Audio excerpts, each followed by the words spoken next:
हमारे भक्तमाल में एक ऐसा चरित्र है, श्री बाबा माधवदास जी, जगन्नाथपुरी वाले बाबा माधवदास जी। उनका जन्म तो हुआ था ब्रह्मावर्त में, कहाँ, बिठूर, कन्नौज क्षेत्र में उनका जन्म, कन्नौज का जन्म था उनका। कान्यकुब्ज ब्राह्मण थे बाबा माधवदास जी, और इतने बड़े विद्वान थे कि नाभाजी ने तो उनको व्यास कहा। विनय व्यास मानो प्रगट हुए, जग को हित माधव कियो। ऐसे लगता मानो वेदव्यास जी पुनः प्रकट हो गए, इतने बड़े विद्वान थे। अल्पायु में ही शास्त्रों के मर्मज्ञ विद्वान वे हो गए। प्रचुर संपत्ति भी उनके पास थी, अभाव, सरस्वती लक्ष्मी दोनों की कृपा उनको प्राप्त थी। और एक ऐसी विचित्र लीला भई कि वो जमाना, अब ये आज से कम 500-600 साल पुरानी बात, क्योंकि स्वामी श्री हरिदास जी से माधवदास जी का मिलन, वृंदावन के रसिकों से उनका मिलन, तो इसका मतलब है कि 500 साल से तो पुरानी बात है। उस जमाने में विवाह किस अवस्था में हो जाते, छोटी अवस्था में हो जाते थे विवाह। तो आपकी आयु अभी ज्यादा नहीं थी, 18-20 वर्ष की ही आयु थी। विवाह हो गया था, एक पुत्र को जन्म देकर, और प्रसूति ज्वर से पत्नी दिवंगत होगी, पधार गई। अब आप संसार की दृष्टि से भैया जी विचार कर सकते हैं कि अपने पिता माता की अकेली संतान, अकेले थे बाबा माधवदास जी, और 18-20 वर्ष की आयु क्या होती है। 18-20 वर्ष की आयु में उनकी अत्यंत सुंदरी पत्नी दिवंगत हो गई। और क्रियाकर्म सब होने के बाद सब नाते रिश्तेदार इकट्ठे होकर कह रहे थे, अरे भाई छोटे बच्चे को तो देख लो, ये किसका दूध पिएगा, ये कैसे जिएगा, इसका लालन पालन पोषण कौन करेगा, नाते रिश्तेदार कितने दिन यहाँ रह जाएंगे, तो विवाह तो करना पड़ेगा, माता पिता की सेवा कौन करेगा। सब ने कहा, लेकिन बाबा माधवदास जी ने कहा, खूंटा उखड़ गया, अब खूंटे पर बंधना नहीं है। माताएं बटलोई के एक चावल को दबा के देखती हैं, और चावल सिद्ध हो गया, उसमें कनी नहीं है, तो पूरी बटलोई को नीचे उतार देती हैं कि पूरे के पूरे चावल सिद्ध हो गए। ऐसे ही संसार की एक घटना से प्रेरणा ले लेनी चाहिए।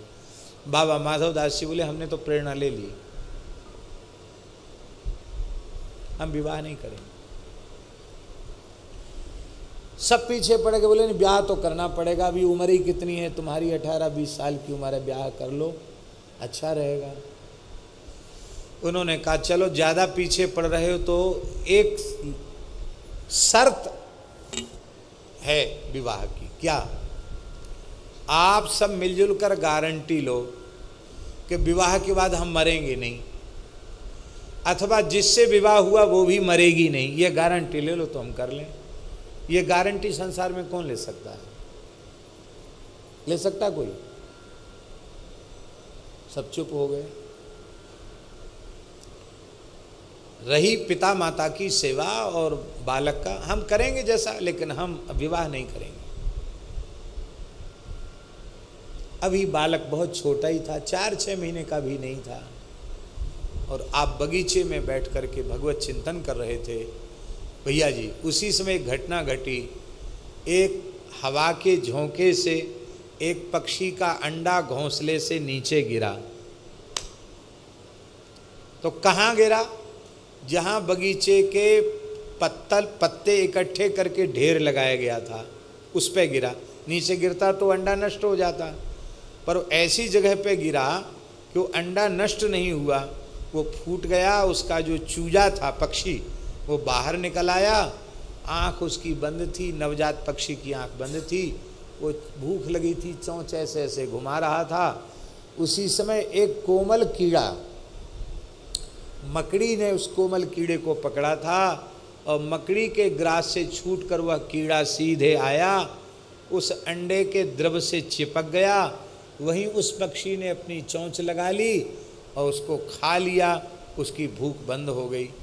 इस दृश्य को देखा माधवदास जी ने, बोले देखो तो सही मैं कितना मूर्ख हूँ, सारे संसार का ठेका अपनी खोपड़ी पर लिए बैठा हूँ, यहाँ इसके माता पिता उपस्थित नहीं है, इस अंडे को बचाना, ठीक से बच्चे का प्रसव हो जाना और उस नवजात बच्चे को भूख होने पर उसके आहार की व्यवस्था कर देने वाला विश्वंभर परमात्मा विराजमान है, और फिर भी हम ही सबके ठेकेदार बने हुए हैं।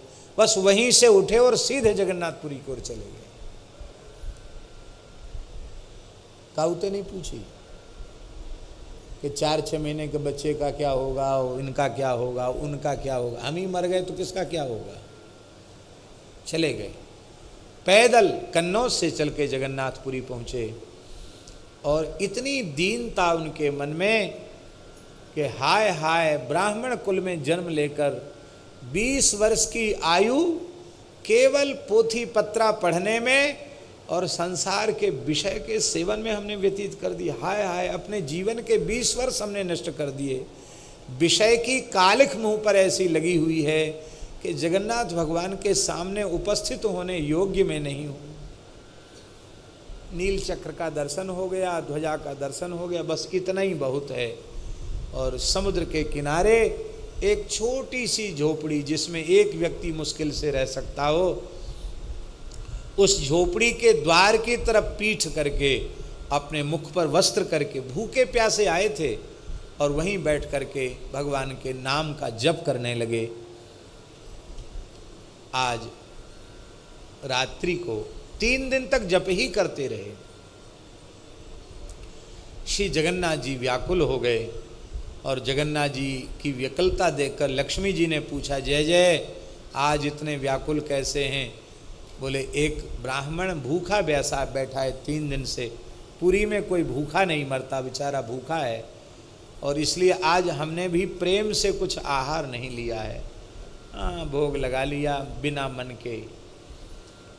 तो लक्ष्मी जी ब्यारू का स्वर्ण थाल लेकर के पहुंची, बोले आप चिंता मत करो, आप सुखपूर्वक सो, मैं ब्यारू करा के आती हूँ। इनमें तो इतना वैराग्य था कि किसी की ओर दृष्टि ही नहीं डालनी। फिर कोई सजी धजी स्त्री आई है तो स्त्री की ओर दृष्टि कैसे डालें, तो और नीची नज़र कर ली आपने, भजन करने लगे, और वहीं थाल रख कर के